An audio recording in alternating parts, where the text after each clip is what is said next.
크리스마스와 연말 연휴가 이어지는 가운데 MLB의 대형 선수 계약 소식들이 계속해서 이어지고 있습니다. 앞서 전해드렸던 테오스카와 다저스의 계약 소식에 이어 애리조나 다이아몬드백스가 FA 최고 선발 투수인 코빈 번스와 구단 역대 최대 규모인 6년 2억 1천만 달러의 계약에 합의했다는 소식이 미 동부 새벽 2시쯤에 발표가 되었는데요. 번스는 앞으로 연평균 3,500만 달러를 6년간 받게 되는데 평균 연봉만 보면 현재 MLB 선발 투수들 중 6위의 위치를 하게 되겠습니다. 평균 연봉과 계약 총액을 놓고 보면 아주 많다고 할 수는 없지만 현재 거주지가 애리조나의 캠프가 있는 스카츠데일에 있고 또 얼마 전에 쌍둥이를 얻은 관계로 돈보다는 안정된 가정을 선택한 결정이라고 생각됩니다. 그동안 번스의 영입과 관련해 토론토, 샌프란시스코 그리고 벌티모어가 약 2억 3천만 달러 이상의 금액을 제시했다고 하는데 결국 모두 실패를 했네요. 이번 번스의 영입으로 현재 애리조나의 선발진은 갤런과 켈리를 포함해 7명의 선발 자원을 갖추게 되었는데 구단주 켄 캔드릭이 워낙 몽고메리에게 실망을 한 관계로 곧 트레이드가 이루어질 것이란 이야기가 많이 나오고 있습니다. 번스는 2021년 사이영상 수상자이고 4년 연속 올스타에 선정도 되었던 좋은 투수인데요. 지난 시즌도 15승 9패 2.92의 ERA 등 준수한 성적을 올렸었고요. 그런데 타구의 질, 유형 그리고 볼넷 등을 고려한 기대 방어율 같은 경우는 21시즌부터 기록이 저조해지고 있고 특히 삼진 비율 같은 경우 23.1%로 58명의 조건을 갖춘 투수들 중 29위에 위치해 있습니다. 헛스윙률도 마찬가지고요. 그리고 애리조나의 홈구장인 체이스 필드가 메이저리그 6번째로 타자 친화적인 구장이라 그동안 투수 친화 구장에서만 피칭을 했던 번스에게 어떤 영향을 줄지 좀 걱정이 되기는 합니다. 이런 문제들로 인해 토론토와 샌프란시스코를 제외하면 선뜻 번스에게 장기 계약을 제안하는 구단이 많지 않았었는데 결국에는 애리조나와 6년의 적당한 기간의 계약을 해냈네요. 다만 볼넷 비율은 여전히 좋고 또 큰 부상 없이 지난 3시즌 동안 평균 193이닝 이상을 던진 투수라 이번 애리조나의 영입은 양쪽 모두에게 좋은 계약으로 보여집니다.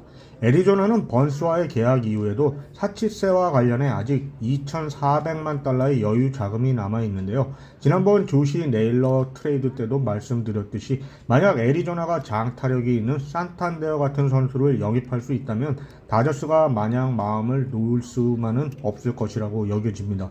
거기다가 잭 갤런과 네일러의 계약이 올 시즌이 마지막이고 또 구단 경기장인 체이스 필드와의 계약도 얼마 남지 않은 상황이라 이번 시즌과 다음 시즌의 성적이 매우 중요하다고 보여지네요.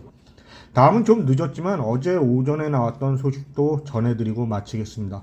FA 내야수 글레이버 토레스가 디트로이트와 1년 1,500만 달러의 계약에 합의를 했다고 하죠.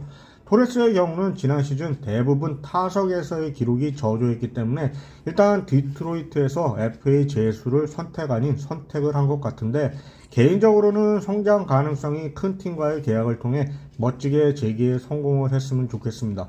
디트로이트 같은 경우도 평균 이상의 타자를 1년 1,500만 달러에 영입한 게 나쁘지 않아 보이고요.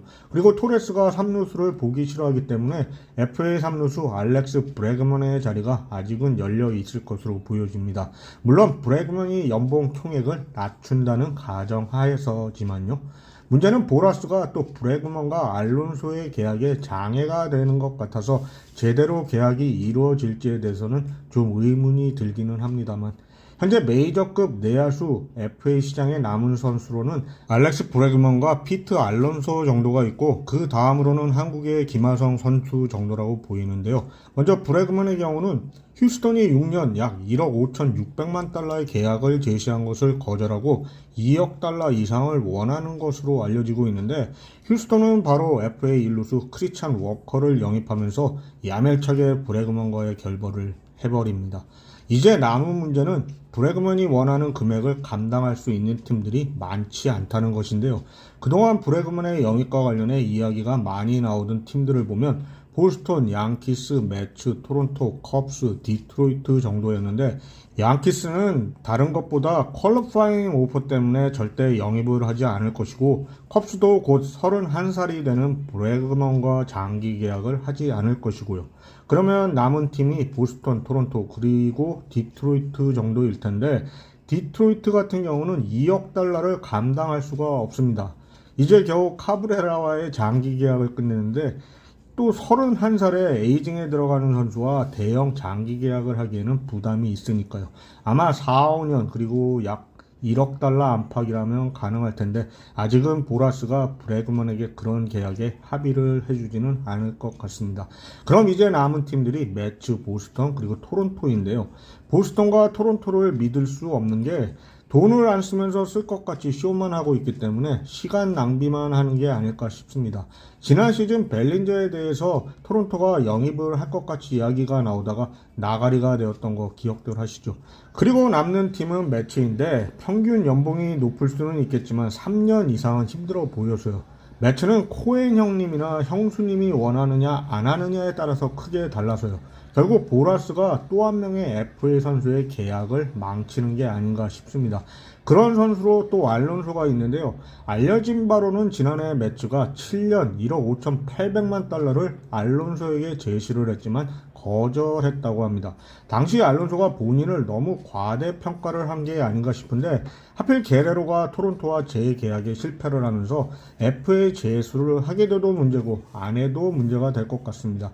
잘못하면 제2의 마이클 콤포터가 되는 게 아닐지 걱정인데요. 콤포터는 2021년 매치로부터 1억 달러 이상의 제시액을 거절했다가 1년을 날리는 최악의 FA가 되었었죠. 역시 보라스가 에이전트였고요. 알론소도 보라스만 믿고 있다가 지난 시즌 몽고메리 같이 이번 시즌 최악의 FA가 되지 않을까 싶은데요. 매츠가 3년 9천만 달러를 제시했다는 카를로스 바에가의 소식도 있기는 하지만 개인적으로는 코엔이 직접 나서지 않는다면 데이비스 스턴스가 그런 제시를 했을까 의문입니다. 아무튼 이게 사실이라면 알론소가 9천만 달러의 계약에 합의를 해야 된다고 생각되는데 물론 옵트아웃 조항 포함해서겠죠. 그러니까 김하성 선수도 보라스만 믿고 있지 말고 본인이 원하는 팀을 정해서 보라스 매니저에게 당부를 하는 게 좋을 것 같습니다. 지난 시즌 JD 마티네스가 그랬듯이 말이죠. 아무래도 단기 계약자에게 신경을 덜 쓰게 될 것이기 때문에 본인이 직접 의사를 표시하는 게 좋을 듯 합니다. 양키스가 구단 차원에서 입장을 표시하지는 않지만 양키스 팬베이스가 매우 긍정적이라 좋은 기회라고 보여지네요. 너무 서부 쪽만 보지 말고 미국 하면 뉴욕 아닙니까? 토론토의 라이벌이기는 하지만 한국 선수가 양키스 유니폼 입고 뛰는 모습도 보고 싶네요. 아무튼 연말인데도 쉴 수가 없네요.